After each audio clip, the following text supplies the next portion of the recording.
Сәлем достар, қыркүйек айының қорытынды жаңалықтар топтамасын назарларыңызға ұсынамыз. Томан елді мекеніне интернет желісі 1 қазанға дейін толық орнатылады.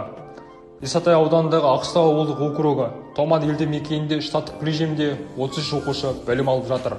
Олар 1-4 сынып оқушылары.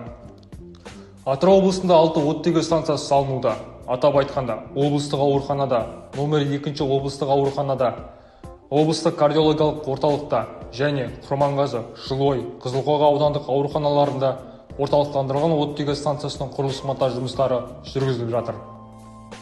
Пандемия кезінде Атырау облыстық балалар ауруханасында жоспарлы ем алғандар ішінен 60-ға жуық баладан коронавирус жұқпасы анықталды. Коронавирус жұқпасы анықталған 60 баланың 18-інде COVID-19 жұқпасының симптомы болған. Оның 13-і дер кезінде Атырау облыстық жұқпалы аурулар ауруханасына ауыстырылды. 5 балада COVID-19 жұқпасымен қоса туа бітті және созылмалы ауру болғандықтан балалар ауруханасында емделді. Атырау облысы жастар саясаты мәселелері басқармасының ұйымдастыруымен 103 медициналық жедел жәрдем станциясының қолдауымен біргеміз жалпы ұлттық волонтерлік жобасының саулық бағыты бойынша оқыту курсы өтті. Курс барысында тренер-кардиолог Лаура Жаныспаева жоғары оқу орындары мен техникалық және кәсіптік білім беру ұйымдарының волонтер студенттеріне алғашқы көмек, базалық реанимацияны қалай көрсету керектігі туралы үйретті.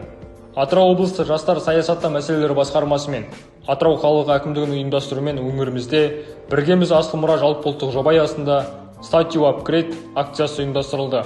Акция барысында қаламыздың тарихи мәдени Қаныш Сәтбаев, Дина Нұрпейісова, Қаршыға Ахметяров, Хамит Ерғалиев, Әйтеке Би, Нұрмұхан Жантөрин, Сәуле Майханова, Хадиша Бөкеева мен Асанәлі Әшімов сынды барлығы 9 ескерткішке тазалық жұмыстары жүргізілді. 25-26 қыркүйек күні Атырау облысы жастар саясаты мәселелері басқармасының қолдауымен Инфо орталық қоғамдық бірлестігінің ұйымдастыруымен журналист, тележүргізуші, бүгінде SMM маркетолог маманы, жастар ресурстық орталығы қызметкерлері мен жастар үкіметтік емес ұйым мүшелеріне арнап SMM маркетинг PR семинар тренингін өткізді. Тренингтің басты мақсаты азаматтық және жастар орталықтарының әлеуметтік желілерде даму негіздері мен саясатын дамыту. Нұр Отан партиясы Атырау облыстық филиалының төрағасы Атырау облысының әкімі Махамбет Тосмұхамбетов праймеристің келесі кезеңі жария пікірсайысқа қатысушылардың кезекті бәсекесін арнайы барып көрді. Жария пікірсайысқа қатысқан 6 үміткер праймерист талаптарына сай өз бағдарламаларымен таныстырып, өңірдің проблемаларын көтеріп, бір-біріне сұрақтарын қойды.